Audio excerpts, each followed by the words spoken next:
শ্লোক নাম্বার 25, 25 থেকে 33 নাম্বার শ্লোক।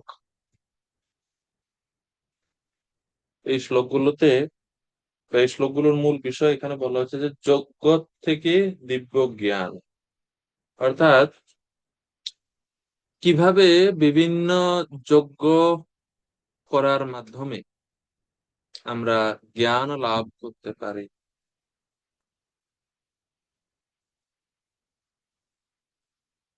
অথবা বিভিন্ন যজ্ঞের মাধ্যমে কিভাবে ব্রহ্মের স্বরূপ, ব্রহ্মস্বরূপ উপলব্ধি করতে পারি, তা এই সেকশনে আলোচনা করা হচ্ছে।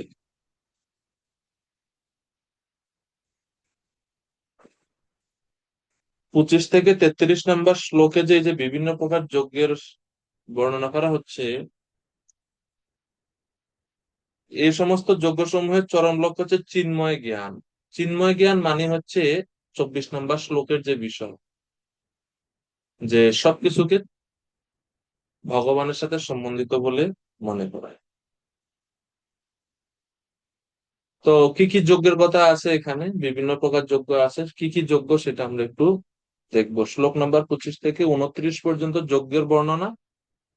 এরপরে 30 থেকে পরের যে 30 থেকে 33 পর্যন্ত হচ্ছে এই যজ্ঞগুলো, যজ্ঞের ফল এবং জ্ঞান যজ্ঞের মাহাত্ম্য, এগুলো পরবর্তীতে বর্ণনা করা হচ্ছে।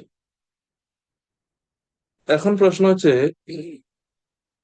যখন আমরা বলি যজ্ঞ, তো যজ্ঞ শব্দ শুনলেই আমাদের মনের মধ্যে কি চলে আসে, যে না, যজ্ঞ মানে হচ্ছে আগুন থাকবে, যজ্ঞকুণ্ড থাকবে, পুরোহিত বা ব্রাহ্মণ থাকবে, উনি মন্ত্র উচ্চারণ করে ঘি আহুতি দিবেন। এটা আমরা সাধারণত যজ্ঞ বলতে এটা আমাদের মাথায় আসে, তাই না?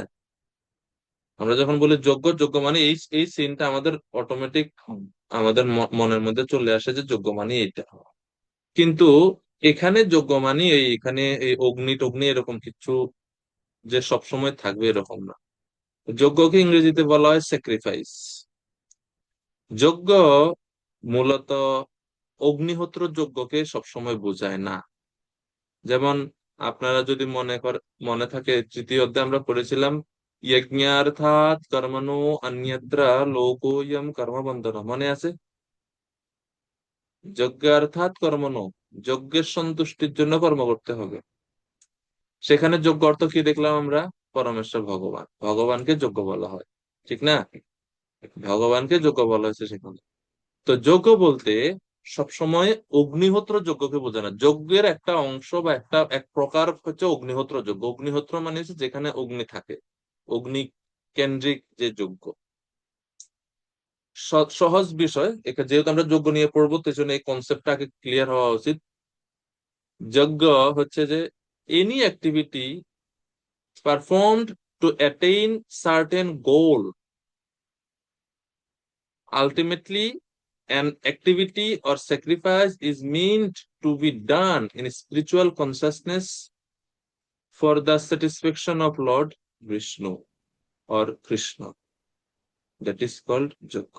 অর্থাৎ যজ্ঞ শব্দের অর্থ হচ্ছে যে ভগবানের সন্তুষ্টি বিধানের জন্য, অথবা সাধারণ অর্থে এনি অ্যাক্টিভিটি, যে কোনো কর্ম, যে কোনো যা কিছু আমরা করি, any activity perform to attain certain goal, কোনো নির্দিষ্ট লক্ষ্য, কোনো নির্দিষ্ট গন্তব্য অর্জনের জন্য, লাভ করার জন্য যা কিছু আমরা করি, যা কিছু করার জন্য কষ্ট স্বীকার করি, সেটাকে বলা হয় যজ্ঞ।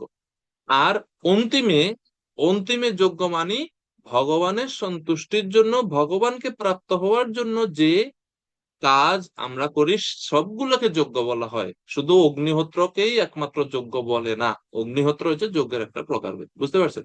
সাধারণ অর্থে আমাদের নির্দিষ্ট কোনো লক্ষ্য অর্জনের জন্য যখন আমরা কোনো কিছু, যেমন একজন ছাত্র, তার কাজ হচ্ছে পড়াশোনা করা, সে পড়াশোনা করবে, তো তার গন্তব্য, তার লক্ষ্য, সে টপার হবে, শ্রেষ্ঠ, মানে সে ভালো ফলাফল করবে, টপার হবে তার কলেজে, ভার্সিটিতে। সেই লক্ষ্য অর্জনের জন্য সে যে পড়ছে, পরিশ্রম করছে, সেটাও এক প্রকার যোগ্য। কারণ ওই লক্ষ্য অর্জনের জন্য সে তার অনেক কিছু, জীবনের অনেক আরাম আয়েশ, অনেক সুখ, অনেক ইন্দ্রিয় তৃপ্তি সে কিন্তু বর্জন করতে হয়, যারা টপার হয়, রাত জেগে পড়তে হয়, তো তাহলে সে কি কি কি করছে? স্যাক্রিফাইস করছে না, অনেক কিছু ত্যাগ করছে সে এখানে। তো এটাকেও যোগ্য বলে। আর অন্তিমে যোগ্য মানে হচ্ছে ভগবানের সন্তুষ্টি বিধানের জন্য কর্ম করা হচ্ছে যোগ্য, যেটা আমরা যজ্ঞার্থাৎ কর্মণ এতে দেখলাম। কারণ ভগবানের একটা নাম হচ্ছে যজ্ঞ। যজ্ঞ অর্থাৎ ভগবানের সন্তুষ্টির জন্য যা কিছু করা হয় সবগুলি হচ্ছে যজ্ঞ। আর ভগবান 24 নম্বর শ্লোকে বলছেন যে সবকিছু অন্তিম হচ্ছে ব্রহ্ম। তো সেই সবকিছু ব্রহ্ম, ব্রহ্মার্পণম ব্রহ্ম হবি ব্রহ্মাগ্নৌ ব্রহ্মণাহুতম, সবই ব্রহ্মস্বরূপ। এই জ্ঞানটা যজ্ঞের মাধ্যমেও লাভ করা যেতে পারে, সেই পন্থা এখন 25 থেকে 33 নম্বর শ্লোকে ভগবান বলবেন। তো আমরা যদি দেখি এখানে 25 থেকে 33 নম্বর শ্লোকের মধ্যে মোট 12 প্রকার যজ্ঞের, দ্বাদশ যজ্ঞের কথা ভগবান এখানে বর্ণনা করছেন। দ্বাদশ যজ্ঞ।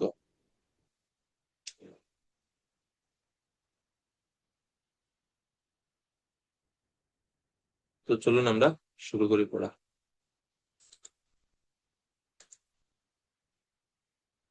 আর যে ভক্তদের ভিডিও অফ আছে, আহ, আহ, আস্তে আস্তে ক্লাস থেকে অটো করে আপনারা ইয়ে হয়ে যাবেন, বের হয়ে যাবেন, পরে পরে আর জয়েন করতে পারবেন না আজকের ক্লাস।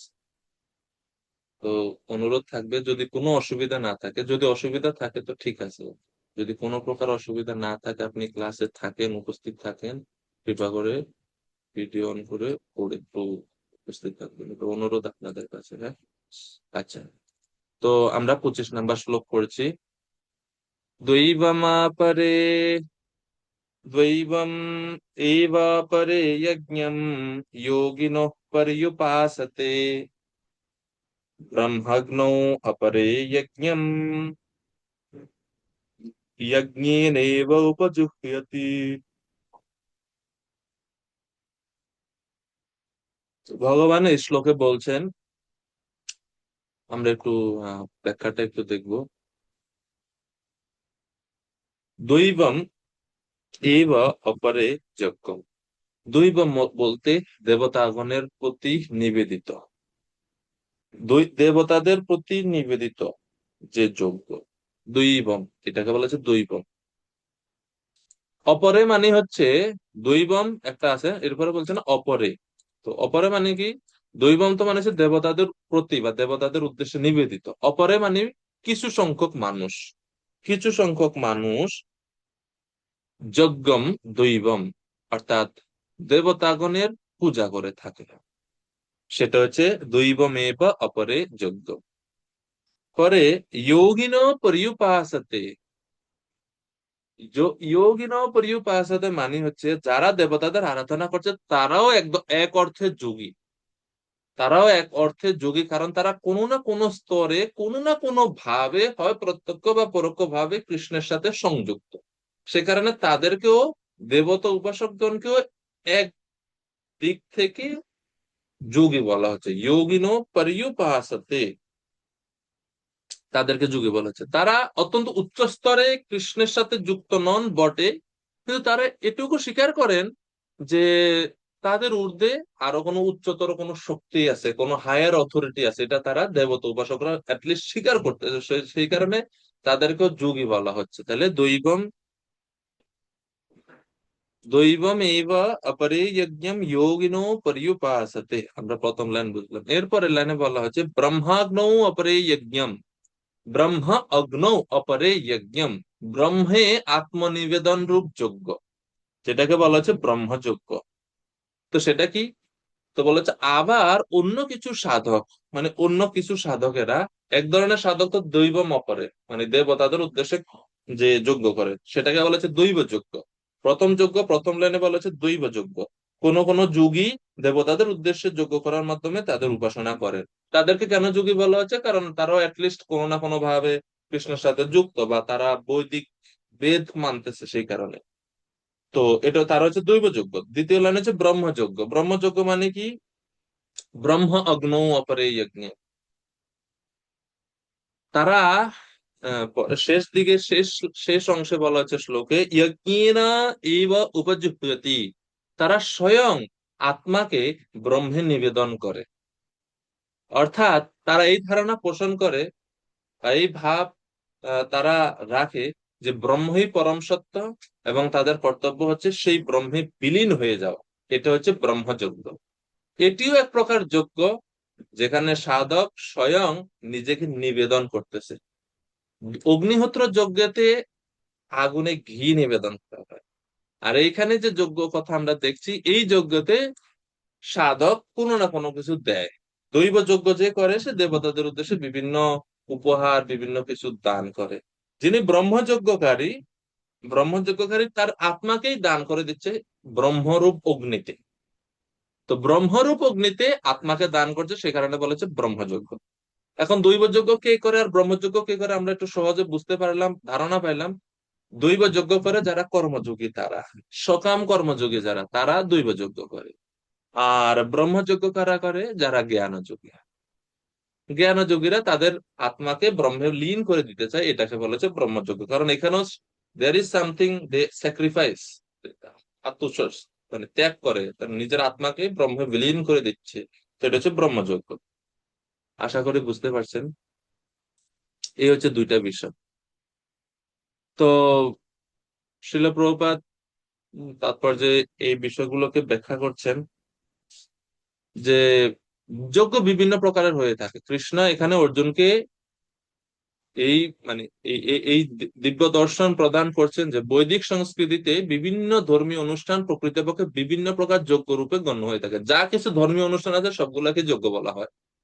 এই বিভিন্ন প্রকার যজ্ঞের বর্ণনা দেওয়ার জন্য পর শ্রীকৃষ্ণ তাদের উদ্দেশ্য ব্যাখ্যা করবেন, মানে 30, 31, 32, 33 এগুলোতে কৃষ্ণ উদ্দেশ্য ব্যাখ্যা করবে যে কেন এত সমস্ত যজ্ঞ আছে এবং অর্জুনের কি করণীয়। অর্জুন, তোমার কোন যজ্ঞ করা হচ্ছে সেটাও ভগবান বলবে। শিল প্রভুপাদ তাৎপর্য বলছেন, যারা জড় বা ভৌতিক উপকারী উপকার লাভে আগ্রহী, জড় জাগতিক বিষয় লাভে আগ্রহী, তারা বৈদিক অনুষ্ঠান অনুসারে নানাবিধ যজ্ঞের দ্বারা দেবতাগণের পূজা করে থাকে। এদেরকে বহু ঈশ্বরবাদী বলা হয়, অর্থাৎ তারা বহু দেবতায় বিশ্বাসী। তো বহু ঈশ্বরবাদী এবং বহু দেববাদের মধ্যে একটু পার্থক্য আছে। প্রভুপাদ দেখেন তাৎপর্যের মধ্যে এই বহু ঈশ্বরবাদ এই বিষয়টা ব্যাখ্যা করছে 25 নম্বর শ্লোকের তাৎপর্য। বহু ঈশ্বরবাদী বলা হচ্ছে, তো বহু ঈশ্বরবাদী আর বহু দেববাদ, এই দুইটার মধ্যে কি কোনো পার্থক্য আছে?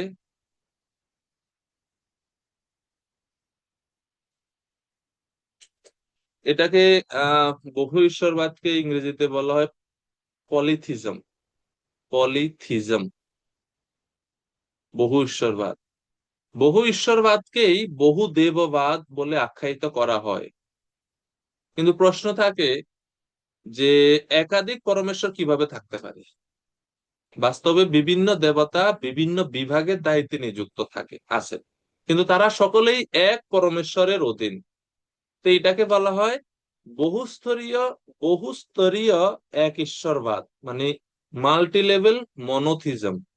এক ঈশ্বরবাদকে ইংরেজিতে বলে মনোথিজম, আর বহু ঈশ্বরবাদকে বলা হয় পলিথিজম। তো যারা অনেক দেবদেবীর উপাসনা করে তাদের এটাকে বলা হয় বহু ঈশ্বরবাদ বা পলিথিজম। তো প্রথমত মানে মানে সঠিক ধারণা হচ্ছে যে বহু ঈশ্বর হতে পারে না, ঈশ্বর একজনই হতে পারে। তাহলে এত ঈশ্বরের কথা কেন বলা হচ্ছে? এর মানে হচ্ছে এই সমস্ত ঈশ্বরেরা হচ্ছে বিভিন্ন সেক্টর, বিভিন্ন ডিপার্টমেন্টের ঈশ্বর। আর মূল পরমেশ্বর আছেন আরেকজন, তিনি হচ্ছেন কৃষ্ণ। তো এই জন্য এই যে ধারণা, সঠিক ধারণা হবে মাল্টি লেভেল মনোথিজম। আর খ্রিস্টান ধর্মে তারা বিশ্বাস করে যে কিছু দেবতা মিথ্যা এবং কেবল একজনই সত্য ঈশ্বর আছে, যে তাকে ওনারা গড বলে। এই কারণে তারা যখন আহ মানে খ্রিস্টানরা যখন কোনো অঞ্চল জয় করত যুদ্ধ করে, সেখানকার সমস্ত দেবপূজা ধ্বংস করে দিয়েছে। তারা সমস্ত দেবপূজা বন্ধ করে তারা একমাত্র যীশু খ্রিস্ট বা গডের আরাধনা করত, এরকম। যাই হোক, তো বহু ঈশ্বরবাদের ব্যাপারে প্রভুপাদ এখানে তাৎপর্য আলোচনা করছেন। তো আশা করি 25 নম্বর শ্লোক আমরা বুঝতে পারলাম। এখানে বিভিন্ন দেব দেবতাদের কেন শাস্ত্রে দেবতা উপাসনার কথা আছে সেই বিষয়ে প্রভুপাদ এখানে তাৎপর্য উল্লেখ করেছেন। এখন শ্লোক নাম্বার 26। তো 25 নম্বর শ্লোকে কয় প্রকার যজ্ঞের কথা দেখলাম আমরা? আঙ্গুল দিয়ে দেখান, কয় প্রকার যজ্ঞ দেখলাম? আচ্ছা, ধন্যবাদ আপনাদের। দুই প্রকার যজ্ঞ, এক হচ্ছে দৈব যজ্ঞ, আর এক হচ্ছে ব্রহ্মযজ্ঞ। দৈব যজ্ঞ কারা করে? কর্মযোগীরা, সকাম কর্মযোগীরা। আর ব্রহ্মযজ্ঞ কারা করে? জ্ঞানযোগীরা। আচ্ছা, বুঝলাম। এরপরে 26 নম্বর শ্লোক। তো 26 নম্বর শ্লোকেও আমরা দুই প্রকার যজ্ঞ দেখবো।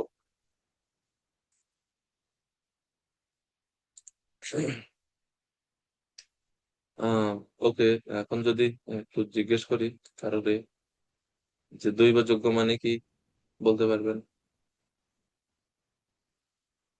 কেউ স্বেচ্ছায় বলতে পারেন দৈব যজ্ঞ মানে কি, যেটা আমরা এখনই পড়লাম, জাস্ট কি বুঝলেন একটু জানার জন্য। হ্যাঁ, শ্রী চৈতন্য প্রভু, শ্রী চৈতন্য করুণাময় প্রভু। হরে কৃষ্ণ প্রভু, দণ্ডবত প্রণাম। প্রণাম প্রভু। প্রভুজি, দৈবযজ্ঞ বলতে এখানে এটাই আমরা বুঝতে পারি যে আমরা যখন নিজেদের ইন্দ্রিয় তৃপ্তির জন্য এবং নিজেদের আশা আকাঙ্ক্ষা পূর্ণ করার জন্য বিভিন্ন রকম দেবদেবীর পুজো করে থাকি, যেমন লক্ষ্মী, সরস্বতী, গণেশ, দুর্গা, কালী ইত্যাদি ইত্যাদি, সেটাকে আমরা দৈবযজ্ঞ বলতে পারি। আমার মনে হয় এটা। ওকে। হ্যাঁ, এরপরে আর পরেরটা হচ্ছে ব্রহ্মযজ্ঞ। তো ব্রহ্মযজ্ঞ কারা করে? হ্যাঁ, ব্রহ্মযজ্ঞ যারা অলরেডি জানে যে সব ভগবান বা সব ডেমিগডের উপরে একজনই আছে, পরমেশ্বর ভগবান স্বয়ং শ্রীকৃষ্ণ। তিনি হচ্ছেন সবটা অপারেট করছেন। আর এই ডেমিগডদের, তো যারা এই জ্ঞান জানে, জেনে স্বয়ং পরমেশ্বরই আরাধনা করে এবং নিজেকে ওনারতেই সমর্পণ বা স্যালেন্ডার করে দেয়, তো তারা এই ব্রহ্মযজ্ঞ করে অ্যাকচুয়ালি। আচ্ছা, ধন্যবাদ প্রভু। আচ্ছা, ব্রহ্মযজ্ঞ সম্বন্ধে কেউ বলতে চান ব্রহ্মযজ্ঞ মানে কি? ব্রহ্মযজ্ঞ মানে কি, আর কেউ বলতে চাইবেন? এখানে ব্রহ্মযজ্ঞ বলতে ভগবানের কাছে শরণাগতি না প্রভু। শ্রী চৈতন্য প্রভু যেটা বলছেন সেই অংশটা ব্রহ্মযজ্ঞ, এটা ভগবানের কাছে শরণাগত হয় না তারা। আচ্ছা, পবিত্র গঙ্গা প্রভুর কাছ থেকে আমরা একটু শুনি। প্রভু কৃপা করে মাইক অন করুন। পবিত্র গঙ্গা সেবক প্রভু, মাইক অন করতে হবে। মাইক অন হয়নি।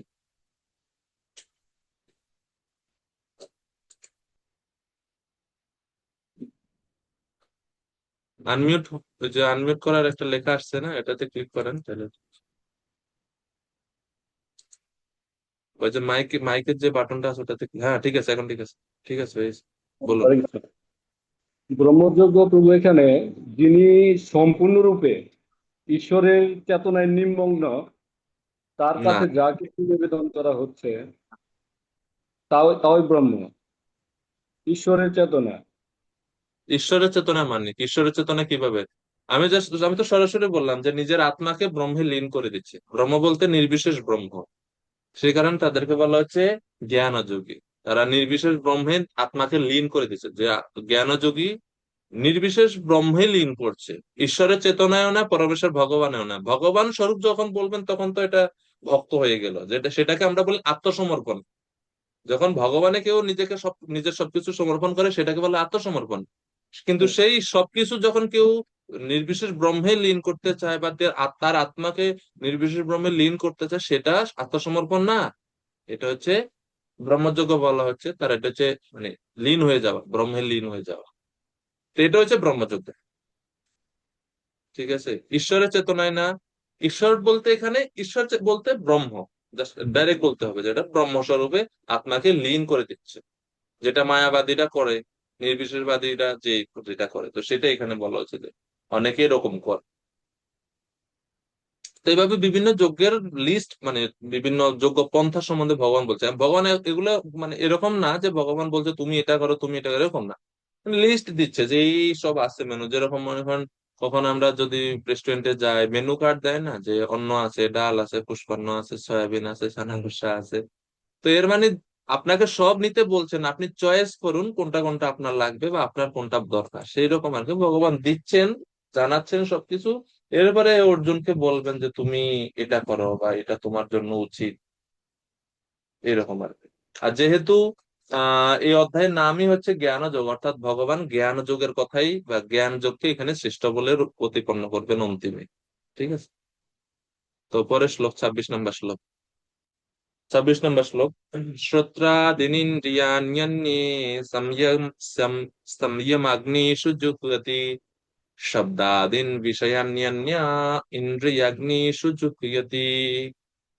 ব্রজানন্দ কেশব প্রভু অনুবাদ করবেন কৃপা করে। হ্যাঁ কৃষ্ণ প্রভু। কেউ হুম। কেউ শুদ্ধ ব্রহ্মচারীরা মনঃসংযম রূপ অগ্নিতে শ্রবণ আদি ইন্দ্রিয়গুলিতে আহুতি দেন। আবার অন্য অনেকে নিয়মনিষ্ঠা গৃহস্থেরা শব্দাদি ইন্দ্রিয়ের বিষয়গুলিকে ইন্দ্রিয় রূপ অগ্নিতে আহুতি দেন। হরে কৃষ্ণ। আচ্ছা, তো এখন এখানে আরো দুই প্রকার যজ্ঞের কথা আমরা তাহলে দেখতে পাচ্ছি। এক হচ্ছে মনসংযম রূপ বা সংযম যজ্ঞ, সংক্ষিপ্ত যদি বলি সংযম যজ্ঞ। সংযম যজ্ঞটা কি? তো ভগবান বলছেন কেউ কেউ, কেউ কেউ বলতে কারা? শুদ্ধ ব্রহ্মচারীরা। শুদ্ধ ব্রহ্মচারী বলতে ব্রহ্মচর্য আশ্রমে চারটা ক্যাটাগরি আছে। প্রাজাপত্য, সাবিত্র, আহ ব্রহ্ম এবং হচ্ছে নৈষ্ঠিকা। এই চার প্রকারের ব্রহ্মচর্য, মানে চারটা ধাপ মানে ভাগ আছে ব্রহ্মচারী আশ্রমের।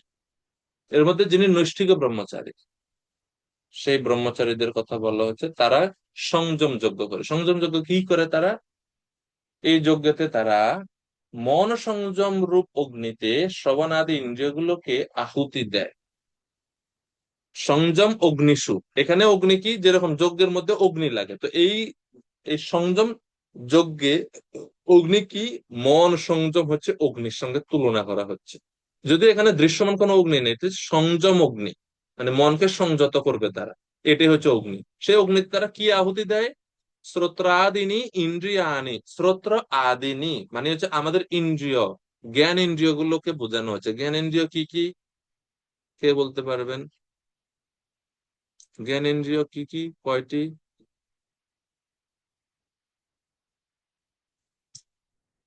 করে কেউ হাত উঠায় না।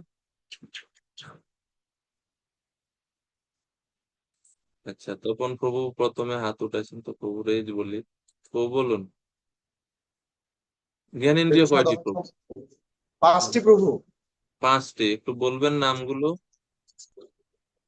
চক্ষু, কর্ণ, নাসিকা, জিহ্বা এবং ত্বক। তো কারেক্ট, তো এটা তো সবার বলা দরকার, এটা তো সবাই জানেন অবশ্যই, যাই হোক ঠিক আছে। তো চক্ষু, কর্ণ, নাসিকা, জিহ্বা, ত্বক, 5টা, কিন্তু এই শ্লোকের মধ্যে কোনটা বলছে? শ্রোত্র। শ্রোত্র মানে কি? শ্রোত্র মানে কি? শ্রোত্র মানে কোন ইন্দ্রিয়? শ্রবণ করি আমরা যেটা দিয়ে, যে কান, কানকে বলা হচ্ছে শ্রোত্র। কারেক্ট। তো শ্রোত্র বলে শেষ করে না, ভগবান বলছে শ্রোত্র আদিনি, মানে কান সহ কর্ণ সহ আরো যে ইন্দ্রিয় গুলা, এর মানে 5টা জ্ঞান ইন্দ্রিয়কেই বোঝানো হচ্ছে। 5টা, তো এখানে কর্মেন্দ্রিয় আসবে না, এখানে জ্ঞানেন্দ্রিয়। মন সংযম রূপ অগ্নিতে তারা ইন্দ্রিয় সমূহকে আহুতি দেয়, অর্থাৎ অর্থাৎ তারা সমস্ত ইন্দ্রিয় দ্বারা সংযত ভাবে আচরণ করে, যাতে মন সংযত থাকে। মন অসংযত হয় কখন? যখন জ্ঞান ইন্দ্রিয় দ্বারা আমরা কি বলে এটাকে, কোন কোন কোন ভোগ করার বাসনা। ভোগ করার বাসনা তো আছে। আমি আরেকটা শব্দ চিন্তা করতেছি, যে কোন কোন স্টিমুলি বা কোন ইম্পেটাস যখন আমাদের ভিতরে যায়, তখনই মনটা অসংযত হয়। যেমন মনে করেন অন্ধ একজন ব্যক্তি, অন্ধ, সে দেখে না কিছু, তো সে হাঁটতেছে, সামনে সাপ একটা আছে, সে ভয় পাবে? সামনে ভয় সাপ আছে, কিন্তু ভয়ঙ্কর বিষধর সাপ, ভয় পাবে? অন্ধ ব্যক্তি ভয় পাবে? তার মন উত্তেজিত হবে? হবে না। কেন হবে না? সে দেখেই না, তো ভয় পাবে কেন? উত্তেজিত হবে কেন? মন উত্তেজিত হবে না, মন তার, সে তার আর মনের গতিতে হাঁটতেছে। কিন্তু যার চোখ আছে, যে চোখ দিয়ে দেখছে এটা, তাহলে ওই দৃশ্যটা চোখের মাধ্যমে কার কাছে গেছে? মনের কাছে গেছে। আর এটা মনের মধ্যে কি সৃষ্টি হয়েছে? এখন স্টিমুলি সৃষ্টি হয়েছে, কিছু উত্তেজনা সৃষ্টি হয়েছে, সাময়িক উত্তেজনা সৃষ্টি হয়েছে মনের মধ্যে। ও সাপ! তো তখন সে সে আর সে সংযত থাকতে পারবে না, সে উত্তেজিত হবে। তো তো এই জন্য জ্ঞান ইন্দ্রিয়গুলোকে সংযত ভাবে আচরণ করবে। অর্থাৎ এই ব্রহ্মচারীগণ যারা ইন্দ্রিয় সংযম রূপ যজ্ঞ করছেন, তারা সংযত করবে।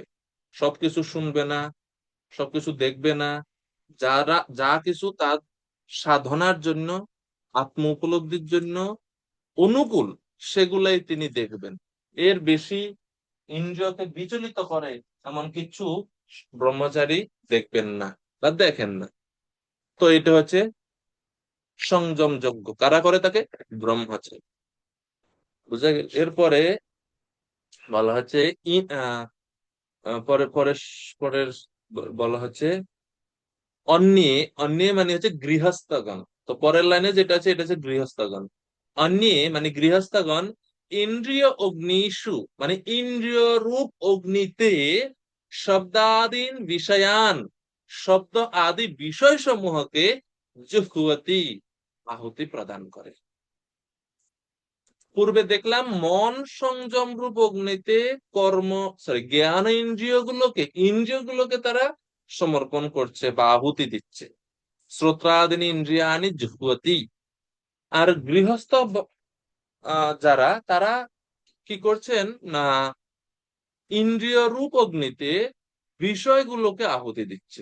ইন্দ্রিয় রূপ অগ্নিতে বিষয় আহুতি দিচ্ছে। তো এই যজ্ঞকে কি যজ্ঞ বলে? এই যজ্ঞকে বলে ইন্দ্রিয় নিগ্রহ যজ্ঞ। ইন্দ্রিয় নিগ্রহ যজ্ঞ। আর এটা কোন গৃহস্থরা করে? যারা নিয়ম নিষ্ঠ আদর্শ গৃহস্থ, তারাই এটা করে।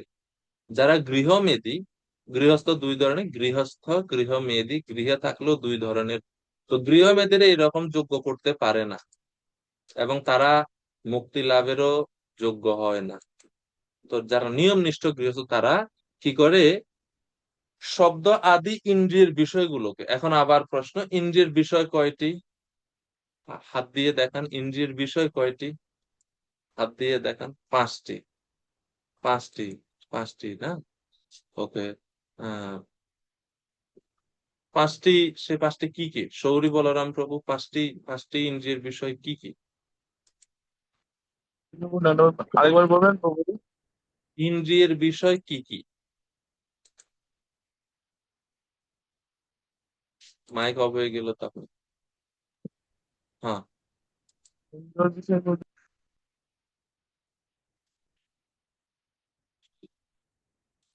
শিবনাথ প্রভু। রূপ, রস, স্পর্শ, গন্ধ, শব্দ। শব্দ। রূপ, রস, শব্দ, স্পর্শ, গন্ধ, এই হচ্ছে পাঁচটা বিষয়। এখন প্রশ্ন, এনারা কিন্তু ইন্দ্রিয়কে আহুতি দেয় না, ইন্দ্রিয়ের মধ্যে বিষয়গুলোকে আহুতি দেয়। কারণ ওনারা তো গৃহস্থ। গৃহস্থ না? তো গৃহস্থ জীবনে মানে গৃহস্থ মানে আদর্শ গৃহস্থ যেহেতু, তখন তিনি কি করেন? ইন্দ্রিয়গুলোর কাজ তো উনি বর্জন করতে পারবে না, কারণ ওনাকে পরিবার পরিচালনা করতে হবে, ব্যবসা বাণিজ্য করতে হবে, ইন্দ্রিয়গুলো ব্যবহার করতে হবে। কিন্তু বলা হয় যে ইন্দ্রিয়ের যে বিষয়, সেই বিষয়গুলোকে তিনি কি করেন? সংযত করেন। ঠিক আছে? চোখ তো বন্ধনের কারণ না, কিন্তু চোখের যে খারাপ দৃশ্য দেখার যে এই যে বিষয়টা, বিষয়টা তো তাকে বন্ধনে আবদ্ধ করছে। তো তিনি বিষয়গুলোকে আহুতি দেন। এজন্য বলছে শব্দ আদি বিষয় ইন্দ্রিয় রূপ অগ্নিতে আহুতি দেয়।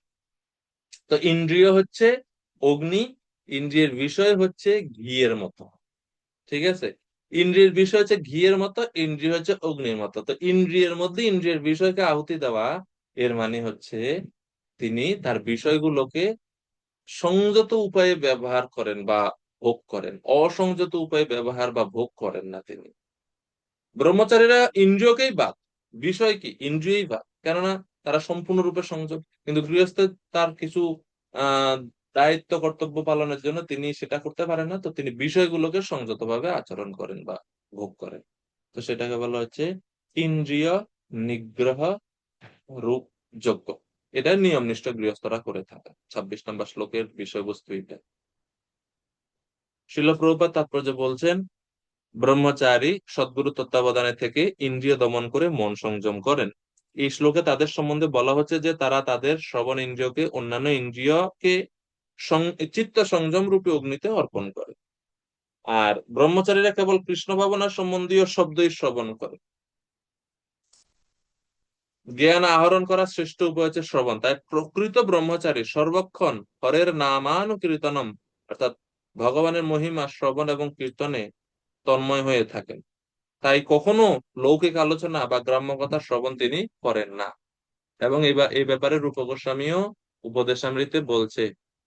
কি বললেন, উপদেশ কি দিয়েছেন রূপ গোস্বামী? वाच वेगम मनसः क्रोध वेगम जिह्वा वेगम उदर उपस्थ वेगम एतान वेगान यो विषयेत धीरः सर्वामपि मां पृथिवीं सशिष्यात्। তো ব্রহ্মচারীর কি কর্তব্য প্রথম অংশে প্রভুপাদ বলছেন। এরপরে প্রভুপাদ গৃহস্থ আদর্শ গৃহস্থের কথা বলছেন যে যিনি গৃহস্থ তিনি ইন্দ্রিয় তৃপ্তি করার অনুমতি লাভ করেছেন, তবে সাবধানতার সঙ্গে সেই কার্যে লিপ্ত হতে হবে। তো এই নিয়ে একটা ভুল ধারণা আছে আমাদের, মনে করে যে গৃহস্থ আশ্রমে আছে আমি তো যা খুশি তাই করতে পারি। সবচাইতে বড় ভুল জ্ঞান হচ্ছে এটা। আপনি সবকিছু চাইলে করতে পারবেন না। গৃহস্থ আশ্রমে আছেন বলে সব যা খুশি তাই করতে পারবেন? আপনার জন্য ইন্দ্রিয় তৃপ্তি করার জন্য আনলিমিটেড অ্যাক্সেস দেওয়া হয়নি আদর্শ গৃহস্থ জীবন যদি যাপন করতে হয়। তো আমাদের শিক্ষকেরা আমাদেরকে এরকম ভাবে ব্যাখ্যা করতেন বিষয়টা যে গৃহস্থ জীবন হচ্ছে লাইসেন্স। এটা হচ্ছে লাইসেন্স। এটা কি লাইসেন্স? যেরকম ড্রাইভিং লাইসেন্স থাকে না? আচ্ছা, ড্রাইভিং লাইসেন্স কি এরকম যে আপনি একবার পাইছেন মানে সারা জীবনের জন্য এটা এরকম? যারা ড্রাইভিং লাইসেন্স বা ড্রাইভ করে তারা জানেন অবশ্য যে ড্রাইভিং লাইসেন্স সারা জীবনের জন্য দেন, এটাকে রিনিউ করতে হয় 5 বছর 10 বছর এরকম করে এটাকে রিনিউ করতে। এটা একটা নির্দিষ্ট লাইসেন্সের একটা নির্দিষ্ট মেয়াদ আছে। গাড়ির যেরকম লাইসেন্স নির্দিষ্ট মেয়াদ আছে, এরপরে এটাকে আপনাকে আপডেট করতে হবে। তো তদ্রূপ গৃহস্থ জীবনে একটা লাইসেন্স। কত বছরের লাইসেন্স এটা? 25 বছর। মানে একবারে যদি বৈদিক দৃষ্টিভঙ্গি থেকে, যদিও বর্তমান যুগে অত সেটা পালন করা হয় না, মানে আমরা আলোচনার ক্ষেত্রে বলছি 25 বছরের একটা লাইসেন্স। 25 থেকে 50-এর মধ্যে বর্তমান পরিপ্রেক্ষি আলাদা, আমি জাস্ট এমনিতে শাস্ত্রে যেটা বলছে 25 থেকে 50, এই 25 বছরের জন্য এই লাইসেন্স। ওকে, লাইসেন্স মানে যে আপনি সবকিছু করতে পারবেন এরকম না। লাইসেন্স মানে আপনার একটা বিধি নিষেধের মধ্যে এখন আপনি আছেন। লাইসেন্স মানে আপনি হেলমেট ছাড়া চালাতে পারবেন মোটরসাইকেল এরকম এরকম না। তো লাইসেন্স মানে দুইটা জিনিস আছে, লাইসেন্স কথার মাধ্যমে দুইটা আছে, এক হচ্ছে মেয়াদ আছে আর একটা হচ্ছে কিছু বিধি নিয়ম আছে। আপনি মোটরসাইকেল যদি চালান আপনি 3 জন নিয়ে চালাতে পারবেন না, আপনি হেলমেট ছাড়া চালাতে পারবেন না। এগুলো লাইসেন্স থাকলে এই বিধিগুলো আপনার থাকুক না থাকুক বিধিনিষেধ অবশ্যই পালন করতে হবে। তদ্রূপ গৃহস্থ জীবনে লাইসেন্স, লাইসেন্স মানে মেয়াদ আছে। মেয়াদ কত? 50। 50 ঊর্ধ্ব বনম ব্রজেত। 50 বেশি হয়ে গেছে বানপ্রস্থ আশ্রম গ্রহণ করে। আর বিধিনিষেধ কি? বিধিনিষেধ হচ্ছে সাবধানতার সহিত ধর্মের অনুকূলে থেকে ইন্দ্রিয় তৃপ্তি করতে পারবে। গীতা ভগবান বলছেন ধর্ম অবিরুদ্ধ ভূতেষু কাম অস্মি ভরতর সভা, এবং সেই কাম উপভোগের জন্য গৃহস্থকে অনুমতি দেওয়া হয়।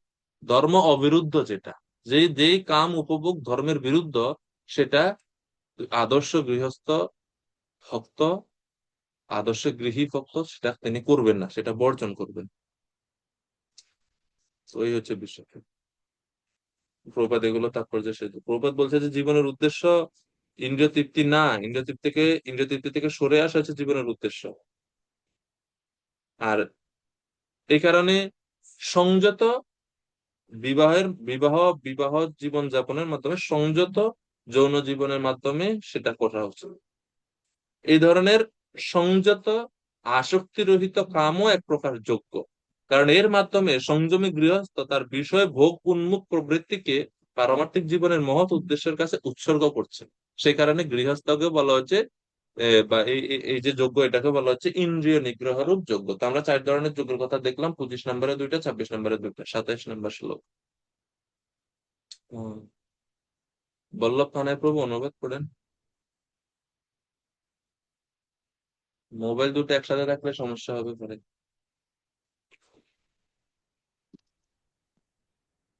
হ্যাঁ বলো, 27। হরে কৃষ্ণ প্রভু।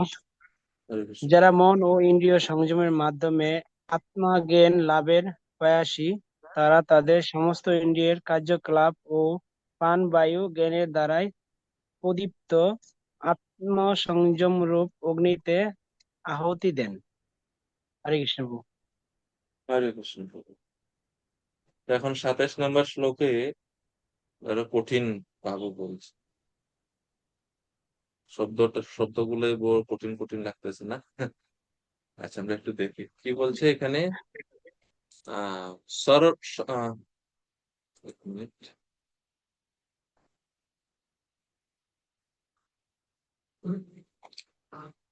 অপরে মানে অন্য যোগীগণ জ্ঞান দীপিতে মানে যে জ্ঞান দীপ্ত, আত্মজ্ঞানের দ্বারা প্রদীপ্ত, আত্মসংযম যোগাগ্নৌ সর্বাণি ইন্দ্রিয় কর্মাণি প্রাণ কর্মাণি চ জুহতি। তারা আত্মসংযম রূপ যোগ অগ্নিতে সকল ইন্দ্রিয়ের কর্ম, সকল প্রাণের কর্মসমূহ তারা আহুতি দিয়ে দেয়। ইন্দ্রিয়ের কর্ম মানে ইন্দ্রিয় দ্বারা যা কিছু করা হয় ইন্দ্রিয় কর্ম, আর প্রাণ কর্ম মানে হচ্ছে প্রাণবায়ু। আমাদের শরীরে যে বায়ু সমূহ আছে সেই প্রাণবায়ুর সবকিছুকে তারা যোগ অগ্নিতে কি করছেন না, তারা আহুতি দিয়ে দিচ্ছেন। মন ও ইন্দ্রিয় সংযমের মাধ্যমে যারা আত্মজ্ঞান লাভে প্রয়াসী, তারা তাদের সমস্ত ইন্দ্রিয়ের কার্যকলাপ ও প্রাণবায়ু জ্ঞানের দ্বারা প্রদীপ্ত আত্মসংযম রূপ অগ্নিতে আহুতি দেন। এই কারণে এই যজ্ঞকে, 27 নম্বর শ্লোকে যে যজ্ঞ বলা হচ্ছে, এই যজ্ঞকে বলা হয় আত্মসংযম রূপ যজ্ঞ। আত্মসংযম রূপ যজ্ঞ কারা এই যজ্ঞ করে থাকে? ধ্যাননিষ্ঠ এবং যারা সহজ কথা অষ্টাঙ্গ যোগের অনুসারী, অষ্টাঙ্গ যোগ অনুশীলনে যারা প্রবৃত্ত, তারা এই যজ্ঞ করে। অষ্টাঙ্গ যোগে, সহজ কথা আমরা অষ্টাঙ্গ যোগীও বলতে পারি। তো এটা হচ্ছে আত্মসংযম রূপ যজ্ঞ। এখন এই কিছু কিছু শব্দ এখানে বলতে বড় কঠিন কঠিন, আমরা একটু একটু একটু একটু বোঝার চেষ্টা করি কি বলা হচ্ছে এখানে। তো বলা হচ্ছে সর্বাণি ইন্দ্রিয় কর্মাণি ও প্রাণ কর্মাণি। ইন্দ্রিয়ের কর্ম এবং প্রাণের কর্ম, এর মানে কি একটু আমরা একটু বুঝি। সর্ব ইন্দ্রিয় কর্মাণি অর্থে সমস্ত ইন্দ্রিয়ের কর্মকে নিবেদন করা হয়, এটা বোঝাচ্ছে। পাশাপাশি প্রাণ কর্মাণি বা প্রাণ কর্ম নিবেদিত হয়। প্রাণ কর্মাণি হচ্ছে প্রাণায়ামের ক্রিয়াকলাপ। প্রাণ কর্মাণি নিবেদিত হওয়া মানে হচ্ছে প্রাণায়ামের ক্রিয়াকলাপ। প্রাণায়াম কি? প্রাণায়াম মানে হচ্ছে শ্বাস প্রশ্বাসকে নিয়ন্ত্রিত করা। অষ্টাঙ্গ যোগের 8টা ধাপ আছে, কে বলতে পারবেন সে 8টা ধাপ? অষ্টাঙ্গ যোগের 8টা ধাপ কি কি কারো জানা আছে?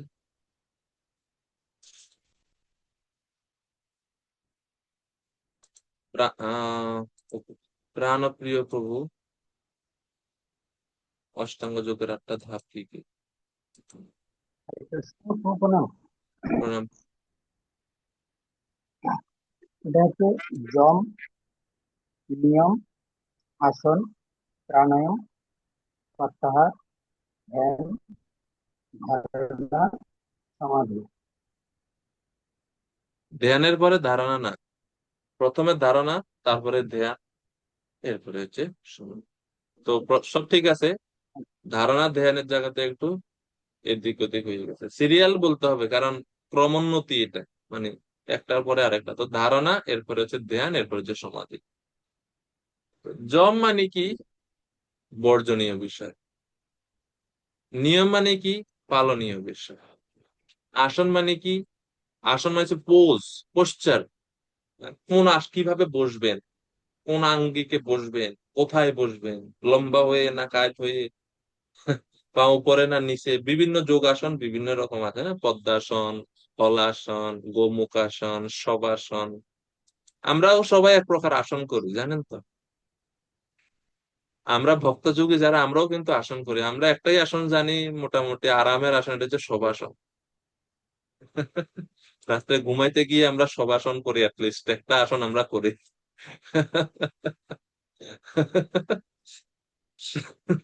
ঘুমানোটা মানে মরার মতো প্রায় না।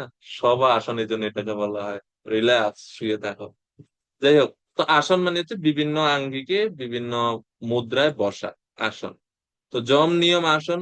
পরের যে অঙ্গটা, এটাকে বলা হয় প্রাণায়াম। প্রাণায়াম মানে হচ্ছে শ্বাস প্রশ্বাসের যে গতি, এটাকে নিয়ন্ত্রণ করা। ঠিক আছে, শ্বাস প্রশ্বাস গতি নিয়ন্ত্রণকে বলা হয় প্রাণায়াম। শ্বাস প্রশ্বাসের গতি নিয়ন্ত্রণ কেমনে করে, এটারে আরো টেকনিক্যালি বলা হয় কি বলে, পূরক, কুম্ভক, রেচক, এগুলো বলা হয়।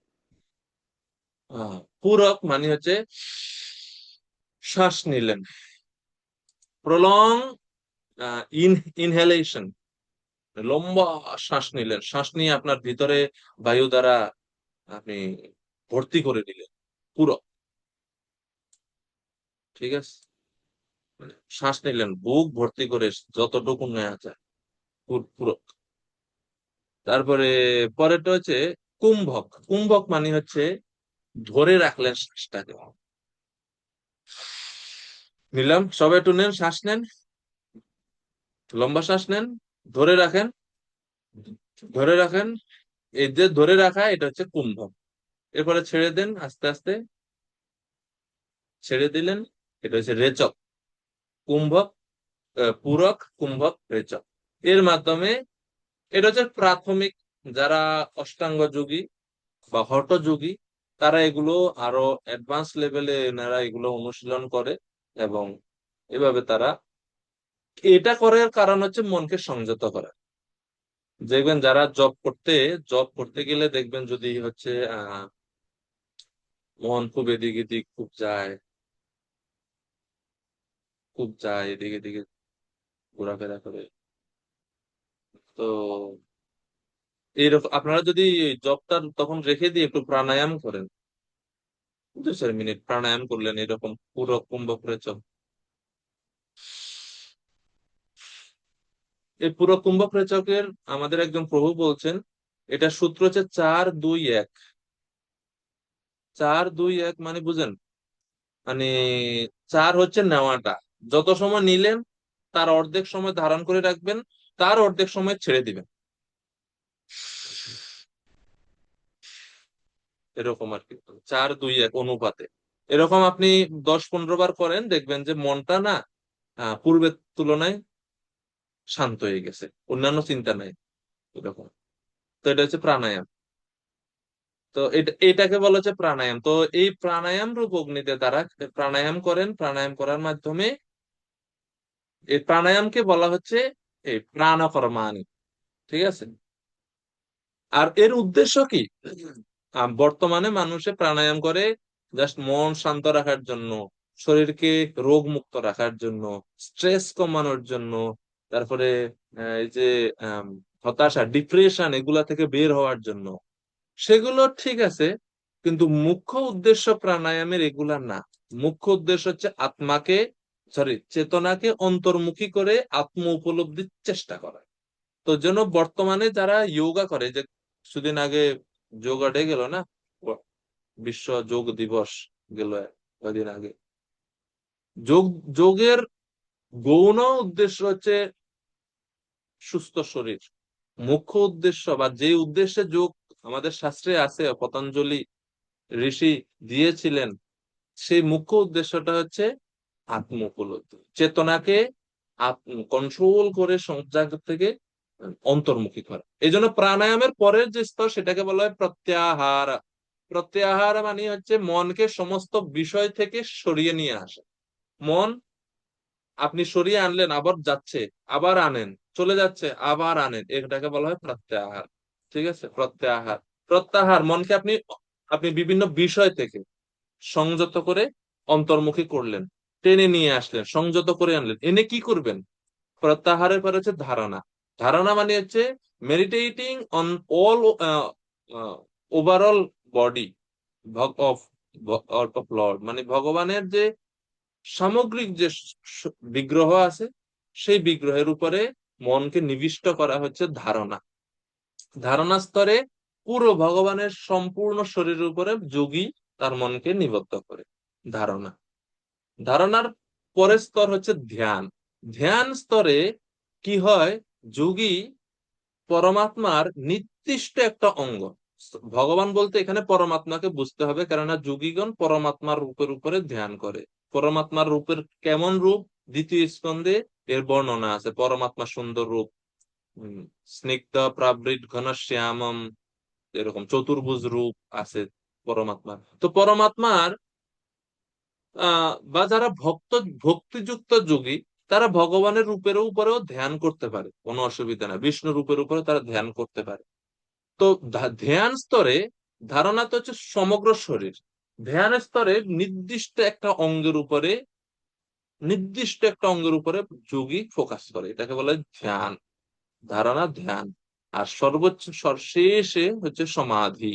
ধ্যান যখন আরো ঘনীভূত হয়, সমাধি। এটা অষ্টাঙ্গ যোগীর এইভাবে একটার পর একটা প্রসেস করে থাকে। তো এটাই এখানে বলা হচ্ছে প্রাণায়ামের কথা। হ্যাঁ,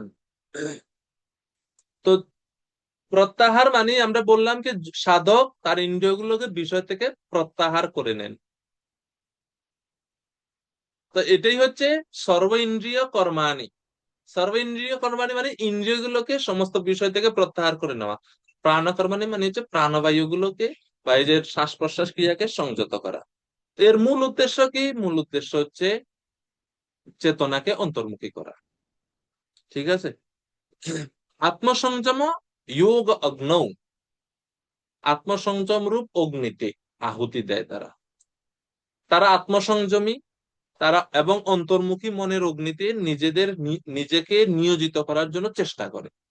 জুহ্যতি জ্ঞান দীপিতে শ্লোকের মধ্যে আছে, কারণ তারা জ্ঞানের দ্বারা আলোকিত এবং আত্ম উপলব্ধির আকাঙ্ক্ষা দ্বারা প্রণোদিত। জ্ঞানের বলে তারা এই সত্যকে উপলব্ধি করে, এবং এই জ্ঞানটা কোথায় আছে? অন্তরের মধ্যে আছে। সেই কারণে তারা মনোনিবিষ্ট করেন। আত্মসংযম যোগাগ্ন জুহ্যতি জ্ঞান দীপিতে, তারা জ্ঞানের মাধ্যমে এটাকে লাভ করতে পারে। তো শিল প্রভুপাদ তাৎপর্যে দুই ধরনের যুগের কথা বলছেন। আমরা যদি দেখি 27 নম্বর শ্লোকে, এক হচ্ছে পরগাত্মা আর এক হচ্ছে প্রত্যগ আত্মা। পরগাত্মা এবং প্রত্যগ আত্মা কি? এটা পতঞ্জলি মুনি যোগসূত্রে আত্মাকে প্রত্যগ আত্মা এবং পরগ আত্মা বলে অভিহিত করেছেন। যতদিন আত্মা ইন্দ্রিয় ভোগে আসক্ত থাকে ততদিন সেই আত্মাকে বলা হয় প্রত্যগ আত্মা। কিন্তু যখন সেই আত্মা ইন্দ্রিয় ভোগ থেকে বিচ্ছিন্ন হয়ে পরমার্থে নিযুক্ত হয় তখন তাকে বলা হয় প্রত্যগ আত্মা। তো পরগ আত্মা এবং প্রত্যগ আত্মা মানে যে আত্মা ইন্দ্রিয় উপভোগের প্রতি অনাসক্ত তাকে বলা হয় প্রত্যগ আত্মা, যে আসক্ত তাকে বলা হয় পরাগ আত্মা বলা হয়। পরাগ শব্দের মূলে রয়েছে রাগ। হ্যাঁ, পরাগ আত্মা। পরাগ, রাগ মানে কি? আসক্তি। তো এখান থেকে বোঝা যায়, অনেক সময় অনেকে মনে থাকে না প্রত্যেক আত্মাটা কি আর পরাগ আত্মাটা কি, মনে থাকে না ডেফিনেশন। তো সহজে মনে রাখা শব্দের মধ্যেই আছে রাগ। রাগ মানে কি? আসক্তি। যার ইন্দ্রিয় সুখ ভোগের প্রতি আসক্তি আছে তাকে বলা হয় পরাগ আত্মা। অর্থাৎ যখন সে আসক্তি বহির্মুখী থাকে সেটাকে বলা হয় পরাগ আত্মা। বহির্মুখী থাকে, বিভিন্ন জড় বস্তুর প্রতি আকৃষ্ট হয়, পরাগ আত্মা। আর প্রত্যগ আত্মা হলো যখন অন্তর্মুখী হয়, যেটা হচ্ছে প্রত্যাহার স্তর। প্রত্যাহার স্তর যোগ, অষ্টাঙ্গ যোগে প্রত্যাহার স্তর, তো সেটা হচ্ছে প্রত্যগ আত্মা। আর প্রাণাকর্মাণী শব্দের ব্যাখ্যা করতে গিয়ে প্রভুপাদ বলছেন যে দেহের অভ্যন্তরে ক্রিয়ারত 10 প্রকার বায়ু কার্যের অধীন থাকে আত্মা, এবং এই কার্য শ্বাস প্রশ্বাস প্রক্রিয়ার মাধ্যমে অনুভূত হয়। তো পতঞ্জলি ঋষি যোগ পদ্ধতি যোগসূত্রে তিনি শিক্ষা দিয়েছেন কিভাবে দেহস্থ বায়ুগুলোকে নিয়ন্ত্রিত করা যায়, এবং এর ফলে জড় আসক্তি থেকে চেতনাকে শুদ্ধ করে অন্তর্মুখী করা যায়। এটা হচ্ছে প্রাণায়াম এর উদ্দেশ্য, বা প্রাণ বায়ু সংযত করার উদ্দেশ্য। তো এই যোগ পদ্ধতি অনুসারে প্রত্যেক আত্মা হচ্ছে লক্ষ্য, এবং এই প্রত্যেক আত্মা জড় ক্রিয়াকলাপ থেকে প্রত্যাহিত। ইন্দ্রিয় সমূহ ইন্দ্রিয় বিষয়ের সাথে আদান প্রদান করে, কিন্তু তার দ্বারা তিনি প্রভাবিত হন না। যেমন শ্রবণের জন্য কর্ণ, দর্শনের জন্য চক্ষু, ঘ্রাণের জন্য নাসিকা, এইভাবে সকলে আত্মার বাহিরে ক্রিয়ারত থাকে। এগুলোকে প্রাণবায়ুর কার্যও বলা হয়ে থাকে। অপান বায়ু হচ্ছে নিম্নগামী বায়ু, ব্যান বায়ু হচ্ছে সংকোচন প্রসারণের কার্য করে, সমান বায়ু আমাদের শরীরের সমতা রক্ষা করে, সমান বায়ু। তারপরে হচ্ছে উদান বায়ু, মানে হচ্ছে ঊর্ধ্বগামী যে বায়ু, উদান বায়ু। এই সমস্ত বায়ুগুলোকে অষ্টাঙ্গ যোগীগণ সংযত করে। তো মূলত আমাদের শরীরে 10 প্রকার বায়ু আছে, আর মুখ্য হচ্ছে 5 প্রকার। সেই কারণে প্রাণবায়ু দ্বারা ওই 5 প্রকার বায়ুকে বোঝায়, পঞ্চপ্রাণ বলা হয়ে থাকে সেটাকে। এবং মূল উদ্দেশ্য হচ্ছে মন নিয়ন্ত্রণ বা মনকে সংযত করা। যেমন মনে করুন কারো যখন মাথা ঘুরায়, মাথা ঘুরালে আপনি হাঁটতে পারবেন সোজা হয়ে? মাথা খুব ঘুরাইতেছে, আপনি উঠে দাঁড়াইতে পারবেন? পারবেন না, পড়ে যাবেন। এর মানে এই যে ভার্টিগো যেটাকে আমরা বলি মাথা ঘোরানো, এর মানে আপনার শরীরে যে যে সমান বায়ু যেটা আছে, সমান বায়ুর কাজ কি? সমতা রক্ষা করা, ব্যালেন্স করা। আমি যে সোজা হাঁটতে পারি, এটা যে সমতা, সমান বায়ুর কাজ। এর মানে আপনার শরীরের মধ্যে ওই ওই যে সমান বায়ুটা আছে, সমান বায়ুটা কোনো কারণে ইমব্যালেন্স হয়ে গেছে। হম এই কারণে আপনি আপনার মধ্যে এখন মাথা ঘুরাইতেছে, এখন আপনি ব্যালেন্স রাখতে পারতেছেন না, হাঁটতে পারতেছেন না সমান ভাবে, হেলে দুলে পড়ে যাচ্ছে। তো এইভাবে সমস্ত বায়ুর কাজ আছে। হ্যাঁ, তো এটা হচ্ছে বিষয়। ওকে, এরপরে 28 নম্বর শ্লোক। 28 নম্বর শ্লোকে আরো অনেকগুলো যজ্ঞের কথা ভগবান বলছেন। 1 2 3 4 5 5টা যজ্ঞের কথা 28 নম্বর শ্লোকে বলছেন। তাহলে 27 নম্বরে আমরা একটাই যজ্ঞ পাচ্ছি, আত্মসংযম রূপ যজ্ঞ। যারা ধ্যাননিষ্ঠরা তারা এটা করে থাকেন। 28 নম্বরে পরে আরো বিভিন্ন যজ্ঞের কথা আছে। দ্রব্য যজ্ঞস্তপো যজ্ঞ যোগ যজ্ঞস্তথা পরে সাধ্যায় জ্ঞান যজ্ঞশ্চ যতঃ সংশিত ব্রতাঃ। চন্দ্রমুখী মিত্রবৃন্দা মাতাজি অনুবাদ করবেন কৃপা করে।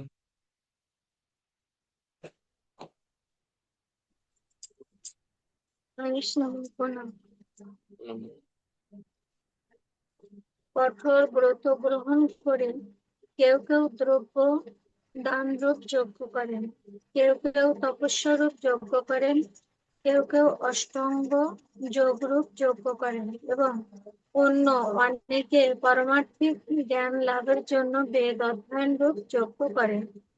হরে কৃষ্ণ। তাহলে কয়টা যজ্ঞ আমরা দেখছি?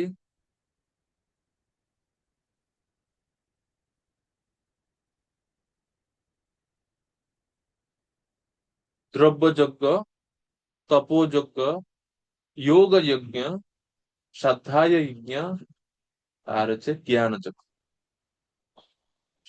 তো এই হচ্ছে 28 নম্বর শ্লোকের যজ্ঞ সমূহ।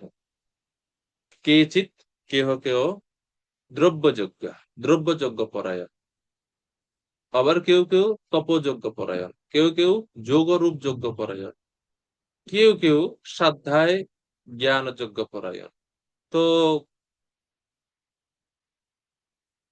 কোন কোন আচার্য বলেন শ্রদ্ধায় এবং জ্ঞানযোগ্য এক, যেরকম ছিল শ্রীধর স্বামীপাদ, তিনি সাধ্যায় জ্ঞানযোগ্য। এই শব্দকে সাধ্যায় যোগ্য এবং জ্ঞানযোগ্য এক অর্থে বলেছেন, আবার কোনো কোনো আচার্য এটাকে আলাদাভাবে বর্ণনা করেছেন যে সাধ্যায় যোগ্য একটা, জ্ঞানযোগ্য একটা। তো এই যজ্ঞগুলো সম্বন্ধে আমরা একটু দ্রব্যযোগ্য মানে কি?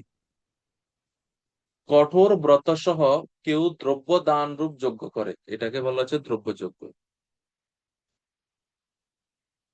দ্রব্যযোগ্য, দ্রব্যযোগ্য মানে হচ্ছে ধন সম্পদ ত্যাগ করা বা দান করা, এটাকে বলা হচ্ছে দ্রব্যযোগ্য।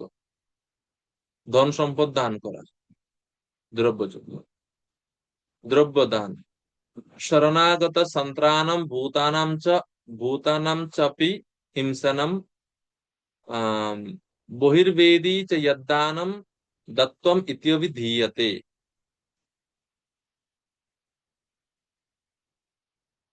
শরণাগত জনের রক্ষা বিধান, সর্বভূতের অহিংসা, এগুলো হচ্ছে দান নামে খ্যাত। মানে যারা শরণাগত হয়েছে আপনার, তাদেরকে দান করা, এটা হচ্ছে দ্রব্যযোগ্য। দ্রব্যযোগ্য। তপযোগ্য কি? কেউ কেউ তপস্যার দ্বারা যজ্ঞ করে, কঠোর তপস্যা করছে, তপস্যা করছে, তপযোগ্য। যেমন শাস্ত্রেতে আছে কৃষ্ণ ব্রত, চন্দ্রায়ন ব্রত, এরকম বিভিন্ন ব্রত তারা করে, তাদেরকে বলে তপযোগ্য। কৃষ্ণযজ্ঞ কিরকম? মনু সংহিতাতে এর বর্ণনা আছে যে প্রথমে 3 দিন দিবাভাগে মানে দিনের বেলাতে 1 গ্রাস করে ভোজন করবে, পরে 3 দিন সায়ংকালে মানে সন্ধ্যাবেলাতে 1 গ্রাস খালি ভোজন করবে, এরপরে 3 দিন অযাচিত ভাবে 1 গ্রাস ভোজন করবেন, মানে অযাচিত, চাইবে না, যদি কেউ দেয় সেখান থেকে 1 গ্রাস গ্রহণ করবে, শেষে 3 দিন উপবাস করবে। এভাবে কৃষ্ণবদ্ধ। এটা একটা। তো তপস্বীরা এরকম বিভিন্ন কঠোর কঠোর কঠোর তপস্যা করে। চান্দ্রায়ন ব্রত আছে একটা, চান্দ্রায়ন ব্রত। সন্ধ্যা, সকাল এবং মধ্যাহ্ন 3 বেলা স্নান করে পূর্ণিমাতে পঞ্চদশ মানে 15 গ্রাস মাত্র ভোজন করবেন। তারপর প্রতিপদ আদি তিথিক্রমে 1 গ্লাস হ্রাস করে চতুর্দশীতে 1 গ্রাস মাত্র ভোজন এবং অমাবস্যায় উপবাস করবে। বুঝতে পারছেন? পূর্ণিমাতে 15 গ্রাস, এরপরে পূর্ণিমার পরের দিন 14, এরপরের দিন 13, এরপরের দিন 12, 11, 10, এভাবে যত তিথি যায় অমাবস্যা পর্যন্ত ওই অমাবস্যার দিন আসলে তখন উপবাস। এই যে ক্রমে ক্রমে ক্রমে ক্রমে কমতেছে খাবার, গ্রাস মানে তো বোঝানো যে একবার এরকম গ্রাস। তো এগুলো, এটা হচ্ছে চান্দ্রায়ন ব্রত। চান্দ্রায়ন ব্রতের এই হচ্ছে বিধি। পুনরায় আবার যখন শুক্ল প্রতিপাদ শুরু হয়, 1 গ্রাস 1 গ্রাস করে বৃদ্ধি পেতে পেতে পেতে পূর্ণিমা তিথিতে যায় পঞ্চদশ মানে 15 গ্রাস উনি আহার করবে। এইরূপ হচ্ছে চান্দ্রায়ন ব্রতের বিধি। তো তপস্বীরা এরকম যজ্ঞ করে, এটাকে বলা হয় তপোযজ্ঞ। আশা করি বুঝতে পারছেন। এরপরে যোগ যজ্ঞ। কেউ কেউ অষ্টাঙ্গ যোগ অনুশীলন করে, অষ্টাঙ্গ যোগ অনুশীলন করে, যোগ যজ্ঞ। এরপরে কেউ কেউ তথা অপরে অন্য কিছু সংখ্যক মানুষ সাধ্যায় জ্ঞান যজ্ঞাশ্চ গভীর অধ্যয়নে নিজেদের বুদ্ধিকে নিবেদন করেন, মানে খুব অধ্যয়নে নিজের বুদ্ধিকে মানে কি বলে সমর্পণ করেন বা উৎসর্গ করেন। তাদেরকে বলা হচ্ছে শ্লোকে সংশিতব্রতা। সংশিতব্রতা মানে তীক্ষ্ণ ব্রত, তীক্ষ্ণ ভাবে বা খুবই ঐকান্তিক ভাবে তারা এগুলো করে থাকে, এই ব্রত করে থাকে। সংশিত শব্দের অর্থ হচ্ছে কঠোর, তারা কঠোর ব্রত গ্রহণ করে এবং সেই অনুসারে তারা আচরণ করে থাকে। জ্ঞান লাভের জন্য স্বাধ্যায় ও জ্ঞানযজ্ঞ তারা অনুশীলন করে থাকে। তো স্বাধ্যায় যজ্ঞ এবং জ্ঞানযজ্ঞ এর মধ্যে পার্থক্য কি তাইলে? পার্থক্য তো বোঝা যায় না। স্বাধ্যায় মানে কি, জ্ঞান মানে কি? তো স্বাধ্যায় শব্দের অর্থ হচ্ছে জাস্ট পড়া, বেদ পাঠ করার জন্য নিজেকে উৎসর্গ করলেন, এটা হচ্ছে স্বাধ্যায় যজ্ঞ। আর জ্ঞানযজ্ঞ বলতে বেদ খালি পড়া না, বেদ বুঝার জন্য নিজেকে উৎসর্গ করছেন, সেটাকে বলা হচ্ছে জ্ঞানযজ্ঞ। এই হচ্ছে পার্থক্য দুইটার মধ্যে।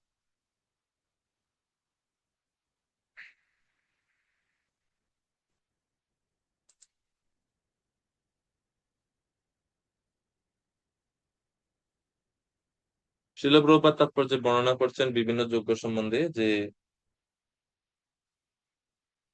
কেউ কেউ বিভিন্ন প্রকার দানের মাধ্যমে তাদের সম্পত্তির যোগ্য করে থাকে। ভারতবর্ষের ধনী বণিক সম্প্রদায় বা রাজকীয় শ্রেণীর যারা আছে তারা ধর্মশালা, অন্নক্ষেত্র, অতিথিশালা, অনাথালয়, বৃদ্ধাশ্রম, বিদ্যাপীঠ, বিভিন্ন দাতব্য প্রতিষ্ঠান বা বিভিন্ন এরকম জনকল্যাণমূলক প্রতিষ্ঠান নির্মাণ করেন। এগুলো হচ্ছে দ্রব্যযজ্ঞ, যে দ্রব্যময় যজ্ঞের উদাহরণ। তপযজ্ঞ যেমন চাতুর্মাস্য ব্রত, চান্দ্রায়ণ ব্রত, তারপরে কৃষ্ণ ব্রত যেগুলো বললাম, তপযজ্ঞের উদাহরণ। তপযজ্ঞ মানে হচ্ছে দেহের প্রতি তারা উদাসীন। তো সমস্ত যজ্ঞ, যতই যজ্ঞ হোক, সমস্ত যজ্ঞের একটাই উদ্দেশ্য, আত্মিক উন্নতি। এরপরে 29 নম্বর শ্লোক। 29 নম্বর শ্লোকে আরো দুই প্রকার যজ্ঞের কথা ভগবান বললেন। পার্থ গোবিন্দ প্রভু অনুবাদ করেন 29 নম্বর শ্লোকের কৃপাকরে। হরে কৃষ্ণ প্রভু। হরে কৃষ্ণ প্রভু। অনুবাদ: আর যারা প্রাণায়াম চর্চায় আগ্রহী তারা অপান বায়ুকে প্রাণবায়ুতে এবং প্রাণবায়ুকে অপান বায়ুতে আহুতি দিয়ে অবশেষে প্রাণ ও অপান বায়ুর গতিরোধ করে সমাধিস্থ হন। কেউ আবার আহার সংযম করে প্রাণবায়ুকে প্রাণবায়ুতেই আহুতি দেন। হরে কৃষ্ণ। হরে কৃষ্ণ। তো এই জন্য এই যজ্ঞ কয়েক প্রকার যজ্ঞ এখানে আছে, এখানে বিভিন্ন জায়গাতে কাউন্ট বিভিন্ন, কোথাও কোথাও বলেছে 10 প্রকার যজ্ঞের কথা আছে, কোথাও কোথাও বলেছে 12 প্রকার যজ্ঞের কথা আছে। তো যেখানে যেখানে বলেছে 10 প্রকার যজ্ঞ, সেখানে কি করা হয়েছে না, ওই যে স্বাধ্যায় যজ্ঞ এবং জ্ঞান যজ্ঞকে একসাথে করা হয়েছে।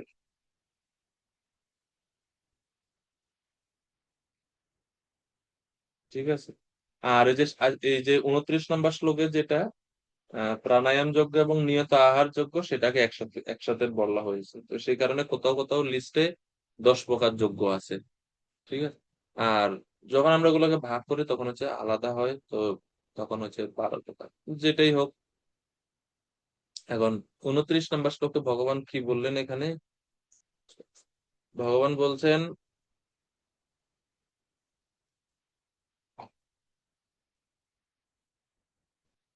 এক মিনিট,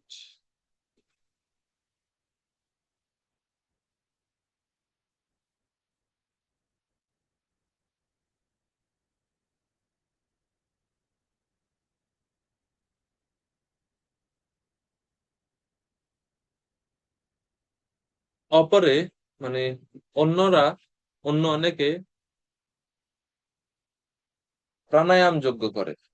যারা প্রাণায়াম চর্চায় আগ্রহী তারা অপান বায়ুকে প্রাণবায়ুতে এবং প্রাণবায়ুকে অপান বায়ুতে আহুতি দিয়ে অবশেষে প্রাণ ও অপান বায়ুর গতি রোধ করে সমাধিস্থ হন। ওইটা ওই যে প্রাণায়ামের মধ্যে, প্রাণায়ামের একটা প্রকারভেদ, প্রাণায়ামের অন্তর্গত এই প্রাণায়াম যজ্ঞ। কোন কোন যোগীরা সেটা করে থাকে। তো এই শ্লোকের তাৎপর্যে প্রভুপাদ এই পূরক, কুম্ভক, রেচক পদ্ধতির কথা এখানে উল্লেখ করেছেন। প্রভুপাদ প্রথম লাইনে বলছেন যোগের নিঃশ্বাস প্রশ্বাস নিয়ন্ত্রণের প্রণালীকে বলা হয় প্রাণায়াম। আর আরেক প্রকারে আছে যারা হচ্ছে নিয়ত আহার। নিয়ত আহার মানে কি? কেউ কেউ আহার সংযম করে প্রাণবায়ুকে প্রাণবায়ুতেই আহুতি দিয়ে থাকে, আহার সংযম করার মাধ্যমে, মানে সংযত হয়ে আহার গ্রহণের মাধ্যমে।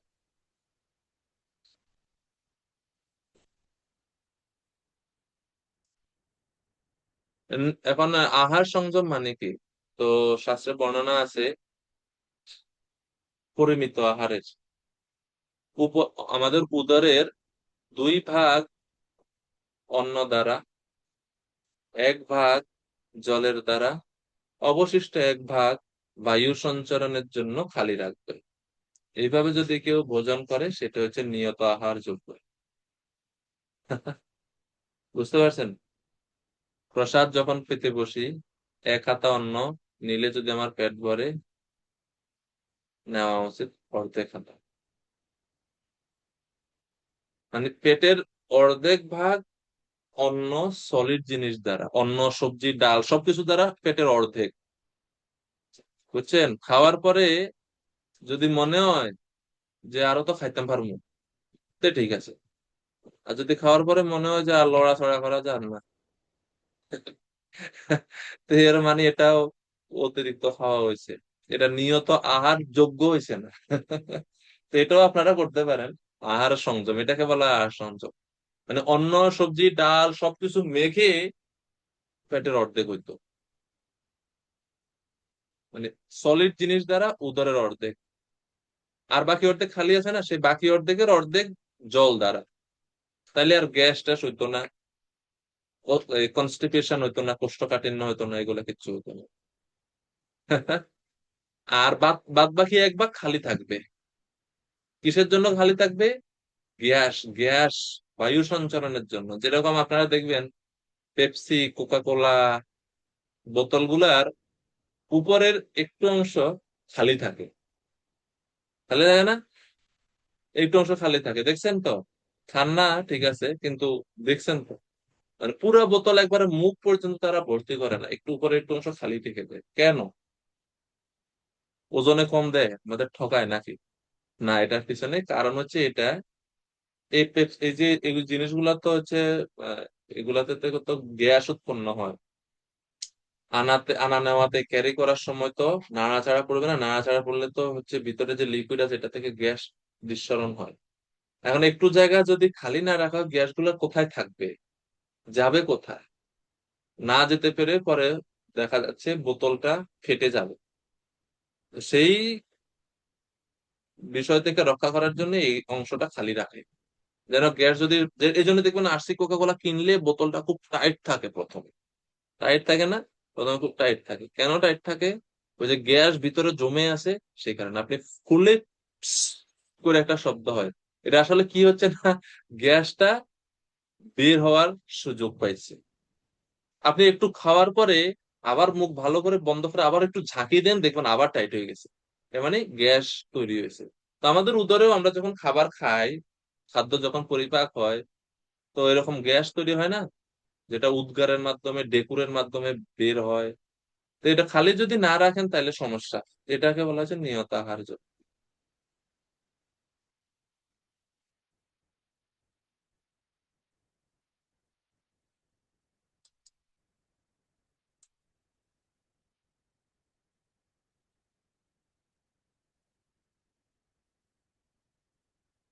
তো এই হচ্ছে মোট 12 প্রকার যজ্ঞ। এখন 30 নম্বর শ্লোকে ভগবান বলছেন এই সমস্ত যজ্ঞের প্রভাবে বা এই সমস্ত যজ্ঞ অনুষ্ঠান করলে কি হয়, লাভ কি। লাভের কথা বলছি না, তো লাভের কথা ভগবান এখন বলছে, কি লাভ হবে এইসব যজ্ঞ করলে। সৌরভ প্রভু অনুবাদ করেন কৃপা করে। সৌরভ প্রভু শ্লোক 30। হরে কৃষ্ণ, প্রভু দণ্ডবোধ প্রণাম। প্রণাম প্রভু। শ্লোক 30 অনুবাদ। এরা সকলেই যজ্ঞতত্ত্ববিদ এবং যজ্ঞের প্রভাবে পাপ থেকে মুক্ত হয়ে তারা যজ্ঞাবশিষ্ট অমৃত আস্বাদন করেন এবং এই তারপর হুম, সনাতন প্রকৃতিতে ফিরে যান। তো এই যে এত প্রকার যজ্ঞের কথা আছে, যজ্ঞকারীরা তারা যে যজ্ঞ করবে, করে ফলটা কি? ফলটা ভগবান এখানে বলছেন, এতে সর্বেপি যজ্ঞ বিদাহ, তারা সবাই যজ্ঞবিদ, যজ্ঞ তত্ত্ববিদ। ভগবান তাদের সবাইকে যজ্ঞ তত্ত্ববিদ বলছে। এবং এই যজ্ঞের দ্বারা বিনষ্ট পাপ, পাপ বিনষ্ট হয়। হ্যাঁ, যজ্ঞ ক্ষয়িত, যজ্ঞ ক্ষপিত কলমশঃ। শ্লোকের মধ্যে আছে যজ্ঞ ক্ষপিত কলমশাহ। তো যজ্ঞের দ্বারা কলমশ বা পাপ কি হয়? কলমশ ক্ষয় হয়। কোন কোন এডিশনে আছে যজ্ঞ ক্ষয়িত কলমশা, এখানে আছে যজ্ঞ ক্ষপিত কলমশা। একই অর্থ, কোনো অর্থের পার্থক্য হয় না। ক্ষপিত ক্ষয়িত একই। যজ্ঞের দ্বারা পাপ বিনষ্ট হয়। আর এই যজ্ঞ শিষ্টা অমৃত ভুজ, যজ্ঞ শিষ্টা অমৃত ভুজ, তারা যজ্ঞের অবশেষে অমৃত ভোজন করে, মানে অমৃতত্ব লাভ করে, এবং সনাতনম ব্রহ্ম ইয়ান্তি, তারা সনাতন ব্রহ্মকে বা সনাতন প্রকৃতিতে তারা ফিরে যায়। সনাতন ব্রহ্ম মানে ভগবানকে তারা লাভ করতে পারে। ভগবানকে বলতে তারা যার যার উপাসনা করছে, যে যে বিষয়ের জন্য উপাসনা করছে, অন্তিমে সেখানে তারা যেতে পারে। এটাই হচ্ছে লাভ, যজ্ঞের লাভ। এরপরে 31। আর যজ্ঞ যদি কেউ না করে তাহলে কি সমস্যা? 31 নম্বর শ্লোকে যজ্ঞ না করলে কি দোষ, সেই দোষের কথা বলছেন। নায়ম লোকস্তি অযজ্ঞস্য কুতন্যা কুরুসোত্তমঃ।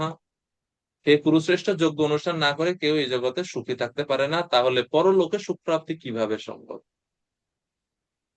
অর্থাৎ এই লোকে যদি সে যজ্ঞ না করে সুখী থাকতে পারে, এই লোকে যদি সুখী থাকতে না পারে, তাহলে পরলোকে কিভাবে সে সুখে থাকতে পারবে? এই জন্য যোগ্য দরকার।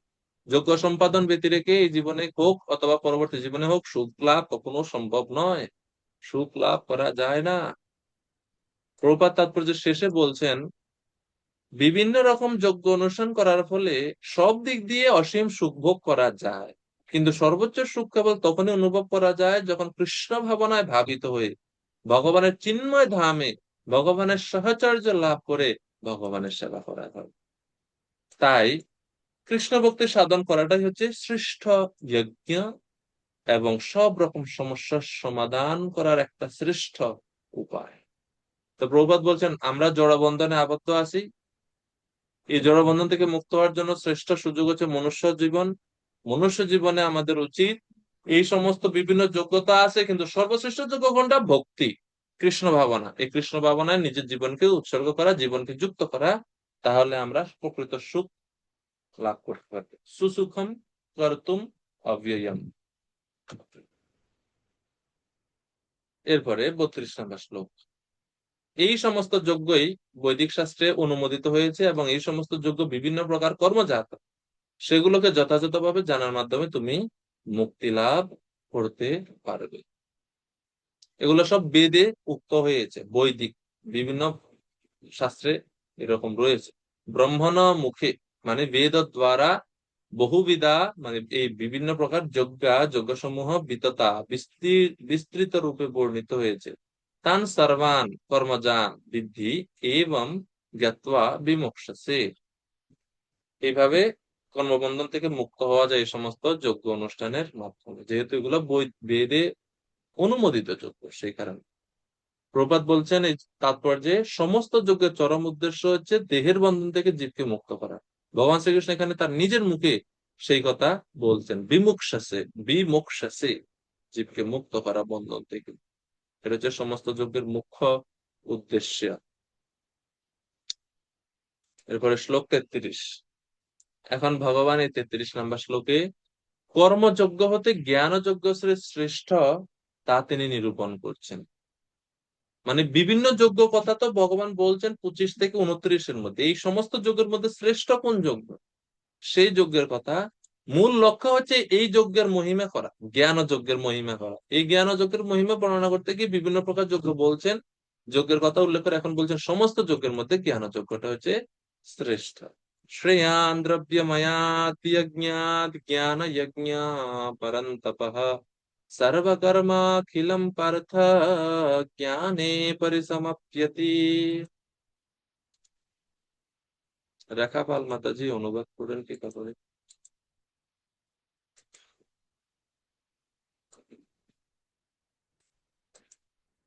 মাইক অন করুন।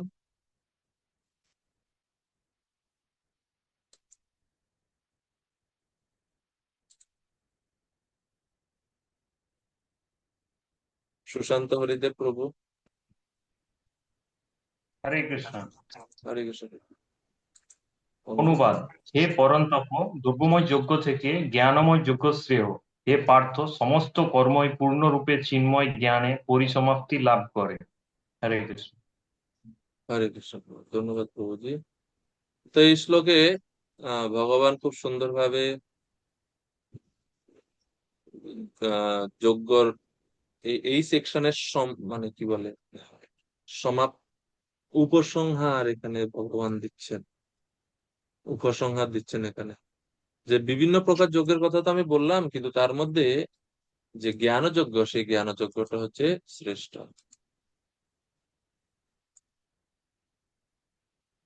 তো শ্লোকটা আমরা একটু যদি দেখি, শ্লোকে ভগবান বলছেন, হে পার্থ পরন্তপ, দুইটা নাম বলছেন ভগবান অর্জুনের, হে পার্থ হে পরন্তপ, দ্রব্যময়া যজ্ঞাৎ, অর্থাৎ দ্রব্যময় যজ্ঞ থেকে জ্ঞান যজ্ঞ শ্রেয়ান, জ্ঞানযজ্ঞটা শ্রেষ্ঠ। কেন? সর্বম কর্ম, সকল কর্ম, অখিলম অব্যর্থ রূপে জ্ঞানে পরিসমাপ্যতে, জ্ঞানে পরিসমাপ্ত হয়, সেই কারণে।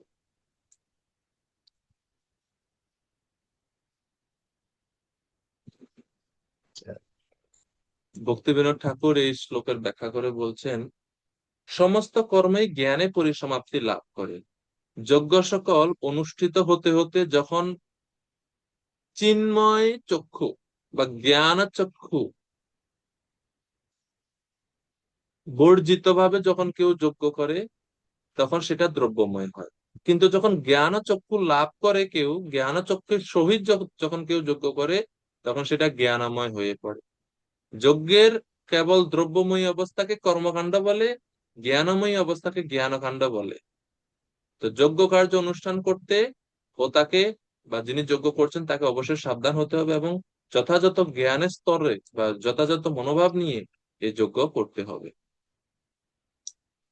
ছান্দোগ্য উপনিষদে বলা হচ্ছে, সর্বম তদ অভিসমেতি কিয়ৎ কিঞ্চিত প্রজাহ সাধু কুর্বন্তি, অর্থাৎ প্রজাগণ যা কিছু সৎকার্য করেন তা ব্রহ্ম জ্ঞান অভিমুখী হয়ে থাকে, অর্থাৎ সমস্ত কার্য আমাদের জ্ঞানের দিকে ধাবিত করে।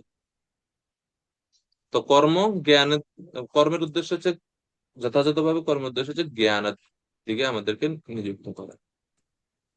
আর এটা তো হচ্ছে এখানে ভগবান বলছেন জ্ঞান। জ্ঞান বলতে কোন জ্ঞান? জ্ঞান বলতে এটাই যে ভগবানের ভক্তি, এই সম্বন্ধে যেন জ্ঞান লাভ করে। আর আমরা যদি মহাপ্রভুর মতবাদ দেখি, মহাপ্রভু বলছেন সর্বযজ্ঞ হইতে নামযজ্ঞ সার, সমস্ত প্রকার যজ্ঞ হতে নাম যজ্ঞ হচ্ছে শ্রেষ্ঠ। নাম সংকীর্তন প্রবর্তক শ্রীকৃষ্ণ চৈতন্য, সংকীর্তন যজ্ঞে তারে ভজে সেই ধন্য, সেই তো সুমেধা আর কুবুদ্ধি সংসার, সর্বযজ্ঞ হইতে কৃষ্ণ নাম যজ্ঞ সার, কোটি অশ্বমেধ এ কৃষ্ণ নাম সম, যেই কহে সে পাষণ্ডী দণ্ডে তার জম।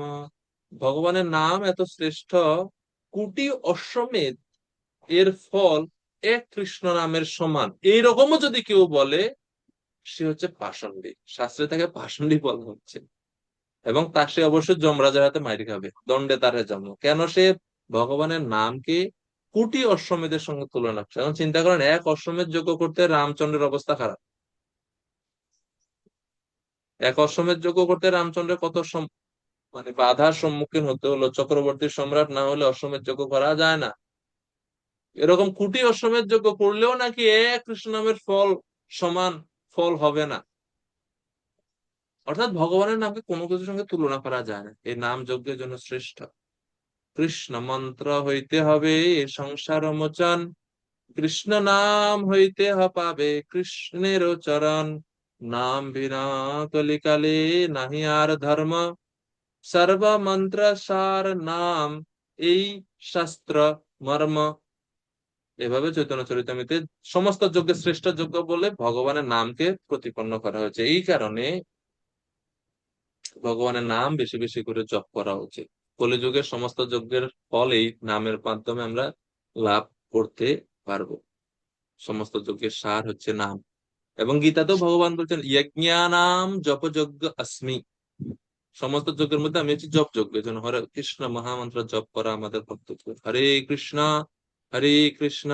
কৃষ্ণ কৃষ্ণ হরে হরে, হরে রাম রাম রাম হরে হরে।